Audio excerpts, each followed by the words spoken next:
अस्सलामुअलैकुम बिस्मिल्लाहिर्रहमानिर्रहीम। Welcome to my channel पढ़ो लर्न टुगेदर। उम्मीद है कि आप तमाम लोग खैरियत से होंगे। आज हम लोग प्रैक्टिकल सेंटर कॉम्प्रिहेंसिव एग्जामिनेशन जो आपका हो रहा है उसका केमिस्ट्री के पेपर को डिस्कस करेंगे और देखेंगे इसके कौन कौन से सवाल आते हैं। क्योंकि मैंने इससे पहले मैथमेटिक्स जो न्यू मैथमेटिक्स बुक आई थी उसके बारे में भी बताया था प्रैक्टिकल सेंटर के कौन कौन से क्वेश्चन आए, ताकि क्या हो सके आपके बोर्ड के पेपर की तैयारी हो सके। मैं बहुत जल्दी आपको प्रोवाइड कर दूंगा तमाम गैस पेपर, तमाम टारगेट पेपर पढ़ो लर्न टुगेदर की जानिब से जो मैं प्रोवाइड करता हूं। साथ साथ अगर आपको मेरे व्हाट्सएप ग्रुप में ऐड होना है तो आपके पास मेरा नंबर शो हुआ होगा। आपने क्या कहना है कि सर मुझे प्राइवेट ग्रुप या पब्लिक ग्रुप में ऐड होना है। मेरे पास दो ग्रुप है, एक प्राइवेट ग्रुप है, एक पब्लिक ग्रुप है। Public group free of cost है और प्राइवेट ग्रुप में आप ऐड हो सकते हो। कुछ प्रोसीजर होगा जिसको मैं आपको बताऊंगा और आप ऐड हो जाओगे। ठीक है, तो चलो आज इसको देखते हैं कि हमारे पास कौन कौन से क्वेश्चंस क्या है इंपॉर्टेंट है आपके न्यू केमिस्ट्री बुक के अकॉर्डिंग। प्रैक्टिकल सेंटर के जो पेपर्स होते हैं ना वो क्या होते हैं, वो इंपॉर्टेंट होते हैं क्योंकि उसके अंदर वो तमाम सवाल होते हैं जो बोर्ड के एग्जामिनेशन में आने के ज्यादातर चांसेस होते हैं। ठीक है, तो तमाम इंस्टीट्यूट के बारे में बताऊंगा, चाहे वो आदम जी हो, चाहे वो प्रैक्टिकल सेंटर हो, चाहे वो मैक हो, कोई से भी कॉलेज हो, तमाम कॉलेजेस के बताऊंगा। तो आपके पास शॉर्ट क्वेश्चन आंसर से स्टार्ट करता हूँ और देखता हूँ कि मेरे पास कौन कौन से सवाल गिवन है। और इसमें लिखा हुआ है, सबसे पहला सवाल जो है उसमें लिखा हुआ है हाउ कैन द डायरेक्टिव। ठीक है, हमारे पास क्या लिखा हुआ है, हमें डायरेक्शन मालूम करना है।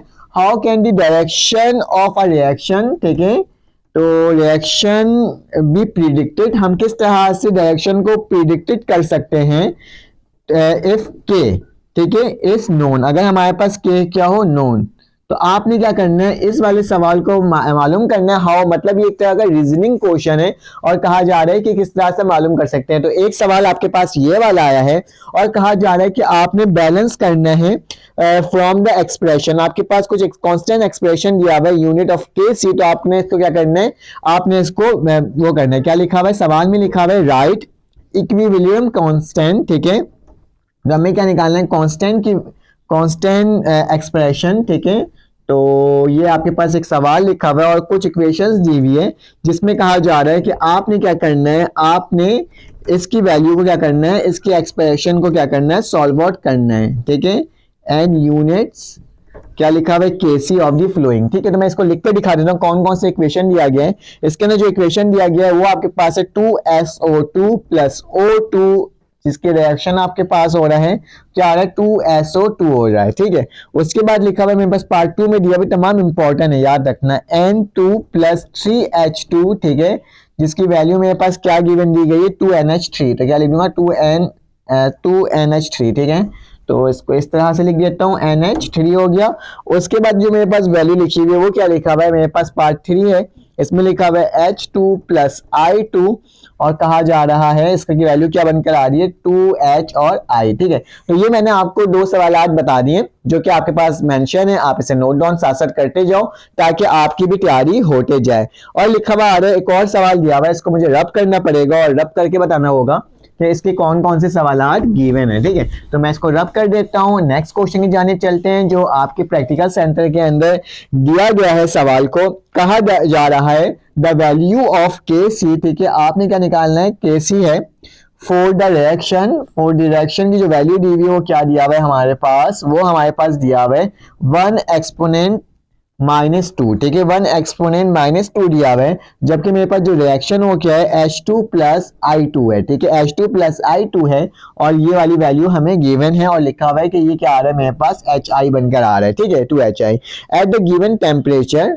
आपके पास एक टेम्परेचर दिया हुआ है, क्या लिखा हुआ है, एट अ गिवन टेम्परेचर। ठीक है, टेम्परेचर है हमारे पास और क्या है इसके साथ साथ गिवन आपको दिया हुआ है, इसके साथ दिया हुआ है the molar concentration, the molar concentration भी लिखा हुआ है साथ साथ। तो मैं जो सवाल लिखा हुआ है जिस तरीके से लिखा हुआ है वो मैं क्या करते जा रहा हूँ, आपके सामने मेंशन करते जा रहा हूँ ताकि आपके पास तमाम सवाल आ जाए ऑफ मिक्सचर। ठीक है, ये सवाल आपके बोर्ड के पेपर्स में भी आ सकता है। इस HI की वैल्यू क्या दिया हुआ है, 2 एक्सपोनेंट -3। ठीक है, मोल। ठीक है, ये वाली वैल्यू आपको गिवन है और ये बोला जा रहा है कि आपने क्या करना है, आपने इसकी वैल्यू फाइंड आउट करना है, जबकि मोल डायमीटर क्यूब भी लिखा हुआ है। ठीक है, डायमीटर क्यूब। उसके बाद क्या लिखा हुआ है, कॉमा डाला हुआ है, फिर उसके बाद H2 की जो वैल्यू दी हुई है वो क्या दिया हुआ है, 1 एक्सपोनेंट -5। ठीक है, मोल डायमीटर क्यूब ठीक है। उसके बाद क्या लिखा हुआ, उसके बाद लिखा हुआ है हमारे पास आईओडी, मतलब आई की वैल्यू भी दी हुई है।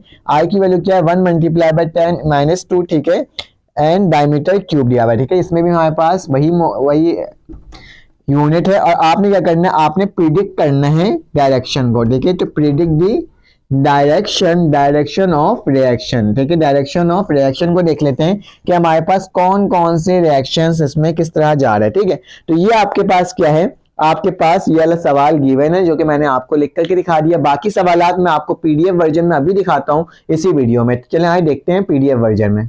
मैंने आपको पीडीएफ दिखा दिया है। ठीक है, इसमें आगे हम देखते हैं कि करके के हमारे पास कौन कौन से सवालात हैं। ठीक है, तो ये देख लिया। इसके बाद क्या लिखा हुआ है, आपने क्या करना है, प्रिडिक्ट वाला क्वेश्चन मैंने कर लिया था, केसी वाला। हाँ, क्वेश्चन नंबर 3 देख लो। तो क्वेश्चन नंबर 3 में क्या लिखा हुआ है, प्रिडिक्ट करना है सिस्टम ऑफ इक्विलिब्रियम। ठीक है, आपके पास सिस्टम ऑफ इक्विलिब्रियम दिया हुआ है और contain maximum amount of reactant और प्रोडक्ट आपके पास ये वाली वैल्यू दी हुई है। ठीक है, the value of Kc of the reaction, ये भी मैंने आपको बता दिया था, आप देख सकते हो। At a given temperature the molar concentration of the reaction, ये वाली वैल्यू भी मैंने आपको बता दी थी। ठीक है, उसके बाद क्या लिखा हुआ है, आपके पास 4th क्वेश्चन लिखा है, what is Bronsted-lorry acid base theory. आपने इसकी थ्योरी की आपने बताना है कि क्या कौन सी थ्योरी थी और इसकी आपने लिमिटेशन भी बतानी है कि कौन कौन सी लिमिटेशन थी। और साथ साथ आपके पास Lewis theory of acid base भी लिखा हुआ है जिसमें NH3 और AlCl3 की वैल्यू आपने क्या करना है, आपने इसको एग्जाम्पल के साथ इसे डिफाइन करना है। ठीक है, अब लिखा हुआ है calculate the pH and pOH of 0.00 m solution of HCl। ठीक है, आपने इसके pH और pOH दोनों वैल्यू को फाइंड आउट करना है। साथ साथ आपके पास एक और सवाल लिखा हुआ है, the pH of solution is 2.5, calculate the concentration of H negative and H positive and OH negative. ठीक है, तो इसकी वैल्यू की आपको क्या करना है, फाइंड आउट करना है। ठीक है, इसके बाद लिखा हुआ identify the functional group in the flowing compound NE3। तो आपके उसको फंक्शनल ग्रुप के बारे में बताना है कि कौन से फंक्शनल ग्रुप से बिलोंग करता है। ठीक है, और फिर उसके बाद क्या लिखा हुआ है, write the IUPAC name from the flowing. आपने इसका IUPAC नेम बताना है कि ये किस वाले से बिलोंग करता है, इसका नाम क्या है। हमारे पास 3 दिया हुआ है, तो तीनों को आपने करना होगा। 4 दिया हुआ है, चारों को आपने देख लेना होगा। ठीक है, write the name and structure formula of 5 carbon compound in alkane, alkyne and alkyne. आपने क्या करना है, नेम बताना है, स्ट्रक्चर और फॉर्मूला भी बताना है कौन सा जो आपके पास गिवन कंपाउंड है। ठीक है, carbon compound in alkane, alkyne and alkyne. ठीक है, उसके बाद सवाल जो लिखा हुआ वो क्या लिखा हुआ है, write down the 3 characteristic of organic compound. आपने क्या करना है, 3 कैरेक्टरिस्टिक बताना है किसका, ऑर्गेनिक कंपाउंड का। और इसके लिखा what are protein and write the importance of protein. आपने प्रोटीन और प्रोटीन के इंपॉर्टेंस के बारे में भी डिस्कस करना है। ठीक है, write the difference between the troposphere and stratosphere के बारे में आपने पढ़ाना है, बताना है कि ये हमारे पास क्या होता है, इसकी तमाम डिफाइन करना है। ठीक है, उसके बाद लिखा हुआ है find the acid rain. Acid rain क्या होते हैं, discuss the effect of acid rain. ठीक है, आपने डिस्कस करना है एसिड रेन के ऊपर। Right the difference between the chemical method and advance instrumental method. आपने बताना है कि आपने बताना है क्लासिकल मेथड क्या होता है और एडवांस इंस्ट्रूमेंटल मेथड कौन सा होता है, इस दोनों में क्या डिफरेंस है, तमाम चीज़ों को आपने डिटेल में बताना है। ठीक है, उसके बाद लिखा हुआ है write the name of 2 classical method and 3 modern analytical method and explain any one. आपने बताना है क्लासिकल मेथड 2 तरह के और 3 modern analytical method and explain करना है इनमें से किसी एक को। मतलब 5 चीज़ें बतानी है और 5 में से एक चीज़ को क्या करना है, ब्रीफली एक्सप्लेन करना है। ठीक है, उसके बाद लिखा हुआ है write the main step for preparation of sugar from sugar cane. आप शुगर को किस तरह से शुगर केन की मदद से बना सकते हैं, इसके बारे में आपने इस सवाल में डिटेल में लिखना है। Draw the possible isomers of pentane. आपने पेंटेन का बताना है। ठीक है, ड्रॉ करना है। ठीक है, write the name of 3 fraction obtain by the fractional distillation of petroleum. ठीक है, आपने 3 फ्रैक्शन बताना है जो ऑब्टेन होता है फ्रैक्शनल डिस्टिलाइजेशन की मदद से, किसकी, जब आप पेट्रोलियम के करते हैं। ठीक है, ऑल्सो राइट बॉइलिंग रेंज। आपने इसकी बॉइलिंग रेंज बताना है और number of carbon atom and uses, इसके नंबर्स ऑफ कार्बन एटम के बारे में बताना है और इसके यूजेस के बारे में भी डिस्कस करना है। Write the chemical formula of the following 3 आपने caustic soda, caustic potash, washing soda, acetone and slaked lime के आपने क्या बताना है, इसके आपने फॉर्मूलाज को डिस्कस करना है, ठीक है। Why does water have maximum density, आपने एक रीज़न का क्वेश्चन बताना है कि मैक्सिमम डेंसिटी आपके पास क्यों हो जाती है 4 सेल्सियस में, ठीक है, वाटर की, ठीक है। उसके बाद लिखा हुआ है write the differentiate between quantitative analysis and qualitative analysis, आपने क्वांटिटेटिव और क्वालिटेटिव एनालिसिस के बारे में डिस्कस करना है। Write down the 3 difference between the reversible and irreversible reaction, आपने क्या बताना है, रिवर्सिबल और इरिवर्सिबल रिएक्शन के दरमियान डिफरेंशिएट बताना है कि इसमें कौन कौन से चीज़ें इंक्लूड होते हैं, ठीक है। Write down the 3 uses of organic compound, आपने ऑर्गेनिक कंपाउंड के यूजेस भी बताना है और इनऑर्गेनिक कंपाउंड के भी यूजेस याद कर लीजिएगा। क्वेश्चन नंबर सी के अंदर आ गया हमारे पास, क्या है आपके पास लॉन्ग क्वेश्चन है, आपने बताना है the state of law of action drive the expression of the equilibrium constant of the reaction. ये आपके पास एक इक्वेशन दिया हुआ है जिसके बारे में बताया गया, एक्सप्रेशन दिया हुआ है जिसको बोला जा रहा है कि आपने ब्रीफली डिफाइन करना है लॉ ऑफ एक्शन को और साथ साथ इसकी डेरिवेशंस भी बतानी है। What is saponification, name the raw material of preparation of soap and also draw a flow chart, आपने बताना है, सबसे पहले पूरा डिफाइन करना है, तमाम चीज़ें बतानी है, फिर उसके बाद लिखा हुआ है कि आपने रॉ मटेरियल ऑफ सोप के लिए कौन कौन सी यूज़ होती है और आपने इसका फ्लो चार्ट भी बनाना है। व्हाट इज़ क्रोमेटोग्राफी, क्रोमाटोग्राफी आपके पास क्या चीज़ें होती हैं, एक्सप्लेन करनी है इसकी 2 टाइप्स को। व्हाट इज सॉल्ट, सॉल्ट क्या होता है, और गिव द प्रिपरेशन और आल्सो एक्सप्लेन इस टाइप विद एग्जाम्पल। देखो याद रखना लॉन्ग में हम ज़्यादा से ज़्यादा बड़े सवाल करते हैं।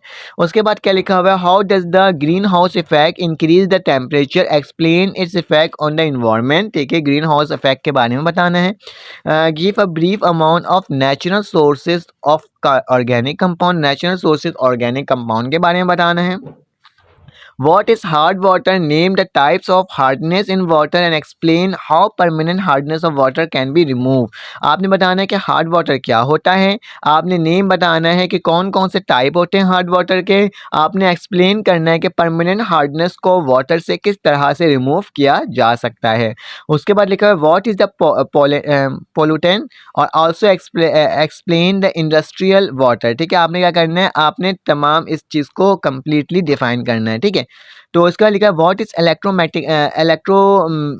इलेक्ट्रोकेमिकल मेथड, आपने इलेक्ट्रोकेमिकल मेथड बताना है क्या चीज़ होता है, और हाउ केमिकल एनर्जी भी कन्वर्टेड इनटू इलेक्ट्रिकल एनर्जी, और किस तरह से केमिकल एनर्जी कन्वर्ट हो जाता है मैकेनिकल एनर्जी में। What are the carbohydrates, carbohydrates क्या होते हैं, गिव देयर क्लासिफिकेशन, इसकी आपने क्लासिफिकेशन भी बताना है और एक्सप्लेन करना है एनी 2 ऑफ देम, आपने इसमें से किसी 2 को क्या करना है, एक्सप्लेन करना है।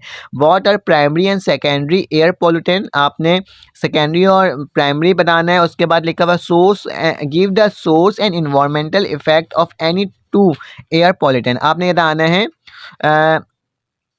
कि कौन कौन से रीजंस हो सकते हैं इफेक्ट करता है, ठीक है। उसके बाद हमारे पास सवाल है what are vitamins, give their classification, आपने बताना है वाइटामिन्स क्या होती हैं, ठीक है।